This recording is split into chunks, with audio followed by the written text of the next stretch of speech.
So about 5 months ago, I made a video on Uber stock because they were falling sharply after their IPO. And at that time, I felt like Uber did have a lot of future potential, but I also felt like the valuation was still too high for me to be buying the stock. And I was also worried about future competition as well.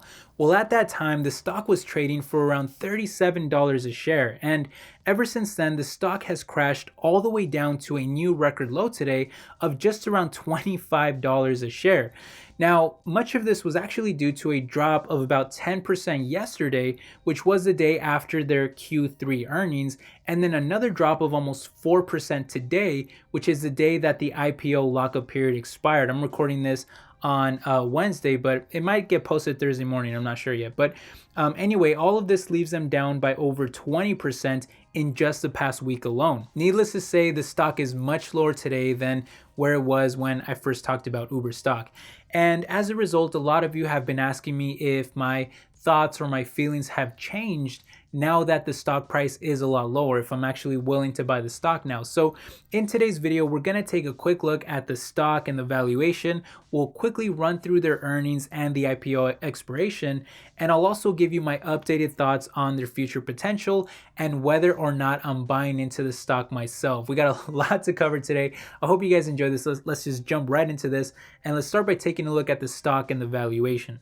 Okay, well, as you can see here, the stock dropped a bit after their IPO before recovering to reach a record high of $47 a share, but later proceeded to falling off a cliff, losing almost half of their value, all the way down to a record low of $25 a share, which they literally just hit today.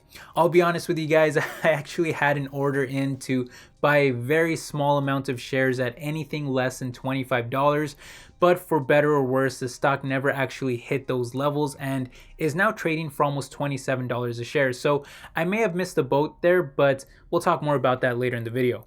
In any case, Uber is not currently profitable, so we can't really look at a P/E ratio at this time, but what we can do is take a look at their sales and use that to get some kind of an idea of where this stock is trading in relation to the market. Now, I usually use Yahoo Finance metrics because I believe they update them daily, and at the time of this recording, they give Uber a trailing PS ratio of 3.56, while Seeking Alpha gives the sector median a trailing PS ratio of about 1.11, which leaves Uber at about 221% higher than the sector median.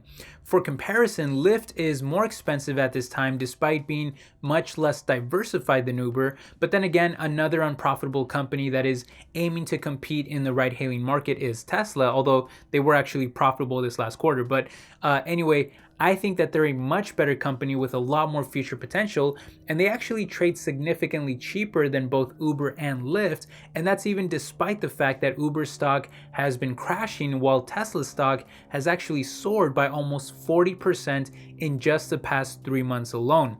Of course, there's nothing stopping me from owning multiple different kind of spec stocks, but if I was to only choose one, I would definitely go with Tesla over Uber at this time. Now, to be fair to any Uber bulls out there, the company is actually growing at very high rates, and so there is reason to believe that they will eventually grow into that valuation. For example, they've grown their sales from less than $4 billion in 2016 to over $11 billion last year, and that's expected to continue growing by 24% this year and then accelerate to 31% growth the year after, where they will top $18 billion in revenue. If my math is correct, that would bring their PS ratio down to around 2.5, which is definitely not the worst that I've seen out there considering the high growth. Still a bit rich though. In any case, the real concern with Uber has thus far been profitability, and if we take a look at net income, we can see that they were actually positive last year, but that was because they sold their businesses in Southeast Asia and Russia, so it's not actually a fundamental profit from their underlying business. And according to Yahoo Finance, their trailing 12 months actually saw them lose over $8 billion, which is obviously a huge amount of money to be losing. Granted, this is a company in its early stages of growth, so investments are going to be very high along with costs. And they're also paying huge amounts of money in stock-based compensation, likely tied to the IPO, but they're still pretty deep in the red, and that's obviously not sustainable. Anyway, now that we're more caught up with the stock and the valuation and their yearly performance, let's take a quick look at their earnings that caused the stock to drop by about 10% that day, and then also the IPO lockup expiration that kept the stock falling into today. And then we'll wrap everything up with my final thoughts at the end. Okay, so the stock basically started to tank in after hours trading when earnings came out. And by closing time the day after, it had fallen by about 10%. But the crazy thing is that I actually thought those earnings looked pretty good. Now, they did lose $1.16 billion, which is even higher than the $986 million that they lost the year prior. But I think it's also important to note that close to a third of those losses were from stock-based compensations. And despite the heavy losses, they were still able to beat expectations on both EPS and revenue by a pretty wide margin, with adjusted sales increasing by 35% year over year, which is also much higher than previous quarters, although the third quarter is usually the strongest for them. Still, the real issue continues to be profitability, and as you can see on this chart here, there was really only one quarter where they saw positive net income, and again, that had nothing to do with their actual business. So this is really a company that loses around $1 billion or more every single quarter. Now, they did comment on this briefly, saying that they expect adjusted profitability for the full year of 2021, which, by the way, Lyft only expects to be profitable in the last quarter of that year, and their business is much more focused than Uber's. So if Uber can actually achieve this, then it would be very impressive. Of course, we still have to wait and see if they can actually deliver, but as for now, they're not ready to give any specifics on how they'll actually achieve this, but I think it's a reason for optimism nonetheless. Keep in mind that while most of their businesses do lose a ton of money, their rides business, which is also their largest, is actually profitable. But before we run through those numbers, let's just quickly run through each segment and I'll give my quick opinion on each and their future potential. Okay, first up here is rides, and that's obviously the biggest and most well-known part of their business, where customers use the Uber app to get a ride from one place to another. And I do think that there is a lot of future potential here, given that just in the United States alone, the ride-hailing market is expected to grow to over $75 billion by 2023. And according to Second Measure, as recently as September, Uber was commanding almost 70% of the ride-sharing market in the United States, with Lyft being a pretty distant second at less than 30%, while both are pretty much running an unchecked duopoly in the market. Of course, my concern is that eventually they'll have to compete with the likes of Tesla, Google's Waymo, and possibly even Apple if they ever unveil what they're actually working on. But those are giant companies with incredibly strong brands, so the market might get a bit saturated over time.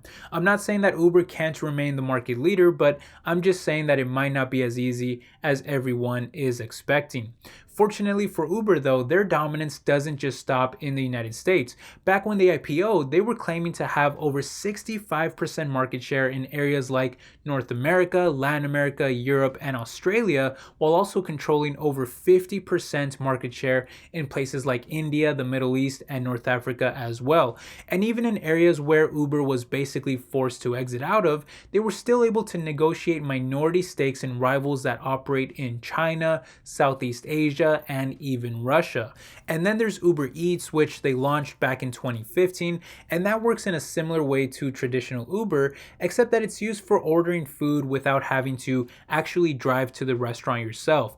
And this is another area where I see a lot of future potential, given that just a few years ago, grocery spending was actually surpassed by eating and drinking establishments for what I believe was the first time in history. Basically meaning that, as depressing as this might sound, more people are becoming either too lazy or perhaps more realistically, they're just becoming too busy to actually be able to cook food themselves, which is kind of sad, and are therefore opting for purchasing already prepared food instead. And that could lead to a bright future for businesses involved in online food delivery. Well, it just so happens that Uber Eats is a major competitor in this market as well. Now, this one isn't as rosy as their rides business, as there's already a lot of competition to compete with, like DoorDash, and Grubhub, both of which command more market share than Uber Eats at around 34% and 30% market share respectively, while Uber Eats lags behind at only 20% themselves. Not to mention that Amazon is even investing heavily in grocery delivery, which we know is another area that Uber is hoping to compete in. Again, not saying that Uber can't be a market leader here, but I just think that there might be some serious competition that investors should obviously be aware of. Anyway, after that, we have smaller segments like Uber Freight, their other bets, and their autonomous and other technology segments. And Uber Freight connects shippers with carriers in the growing logistics market. Other bets is testing other methods of transportation like electric bikes and scooters that could potentially be big like overseas, I would imagine. But they're also working on Uber Works, that is similar to Uber Freight, except that it connects workers with employers. And then the last segment that we have here is all the work that Uber is doing to develop their own autonomous fleet of vehicles and even aircraft and have their own kind of system going. And while I do think that it's important for Uber to eventually have some kind of a robo-taxi service, given that some analysts project the market to be worth trillions of dollars in the future, and because it costs Uber a lot of money to actually pay human drivers who, by the way, aren't even paid much to begin with and are usually protesting like on a pretty regular basis for better worker rights, which is an issue that I have no idea how Uber is going to solve other than to, I guess, charge more money to customers, which would obviously hurt their market share. But I'm also worried that Tesla and Google's Waymo will be much further along in autonomous technology than them. So again, Uber may have a ton of potential here, but I still think that there are some reasons to be cautious. Now, taking a look at the performance of these segments, here's a screenshot of their revenues, but I'll just convert these into year-over-year growth rates so that it's easier to see. And despite being the market leader, Rides was still able to grow their sales by 23% in the quarter, which is very impressive. Uber Eats grew even more at over 100%. Freights grew by almost 80%, and other bets grew by over 1,000% as well. And of course, the reason why they're growing by so much is because Uber is investing so heavily in these different areas, and unfortunately, that continues to be a drag on profits, as Rides is currently their only business that is profitable, and they've actually been profitable for a while now, at least in the past 7 quarters, if not more. But that's just kind of what is shown here, with positive $631 million of adjusted EBITDA this last quarter. However, those other segments continue to lose more and more money as time goes on, which isn't exactly a great sign, especially their Uber Eats business that lost about half of what their Rides business brought in. But what's costing them the most money is their administrative and platform research and development costs that lost even more than what their entire Rides business brought in. So they're obviously going to need to find a way to cut costs in the future if they want to reach that profitability by 2021. Now, one last thing that I'll just quickly touch on here before we wrap everything up and I give my final thoughts is the IPO lockup expiration that sent the stock dropping to a new record low today. And that was because out of the 1.7 billion shares outstanding, about 1 billion shares were previously locked, and those became available to sell today, leaving about 90% of the stock available for trading, according to CNBC. Now, a lot of people were expecting the stock to crash a lot harder today, and I think the reason it kind of stabilized a little and recovered, kind of towards the end there, was because over half of these locked up shares were actually purchased above $32 a share, meaning that a huge percentage of those investors are actually in the red right now. So selling at this time would probably not make a lot of sense if they actually believe in the company long term. Still, as this article from Barron's points out, there was around 91 million Uber shares traded at midday for an average of around $26 a share, which is the second largest amount since their IPO, and the daily average is usually only around 11 million shares by comparison. So clearly there was a lot of selling pressure from those institutional investors who were previously locked up. But as far as how I personally feel, well, like I mentioned before, this is a stock that I was willing to buy at less than $25 a share. It didn't quite get that low, but I'm still willing to buy it if I can get it like in the low 20s, or maybe even if it drops lower than that, because at that point I do feel like it would give me a wider margin of safety. Now, if you're asking, well, why do you want it so low? Well, the reason is because I just don't really have a big necessity to be buying Uber stock at this time. If you really think about it, I already own Amazon, who gives me exposure to grocery delivery, and they certainly have the funds to invest in that area as well. But I also own Tesla, who I think will eventually give me exposure to the ride-hailing market when they do launch a robotaxi service. Granted, I do think there will be some major regulatory hurdles to jump over, which could prolong how long I have to wait until they actually launch that. But I think eventually they will enter the market, and they certainly have a strong enough brand to compete there. And then if you guys have seen my previous videos, then you know that I'm also planning on buying Google stock as soon as they dip again. And that would give me even more exposure to the market through Waymo, which, by the way, Waymo has actually partnered with Uber and Lyft in the past. I believe they're still kind of have some partnerships with them as well.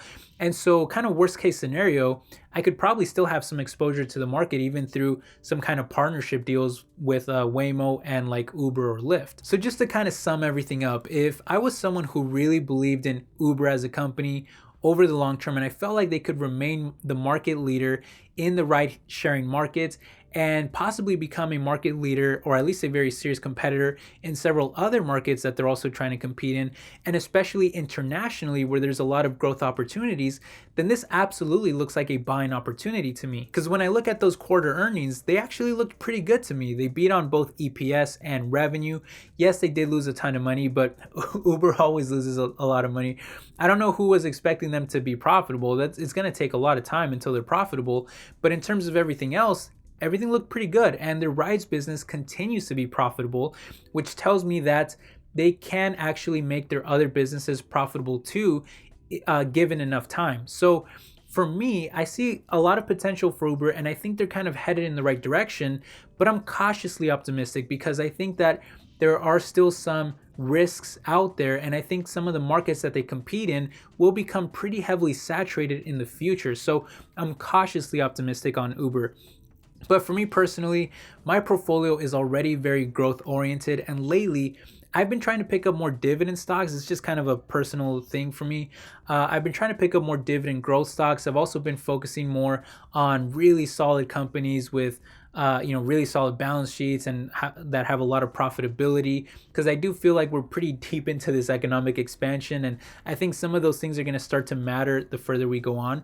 So those are I'm trying to add more of those companies into my portfolio to kind of balance everything out, and Uber doesn't really fit that. And I already have so many growth stocks that I don't really feel like I need Uber. But if it drops to like the low 20s, it just gets to a point where it's just too attractive for me to ignore anymore, and I have to pick up like a little small position just to kind of dip my toes and kind of see how the company performs, and if it does better and better, then maybe add to my position over time. But right now, I still just think it's just too expensive for me. It's just not a stock that I want to buy at this time. So anyway, that's just personally how I feel.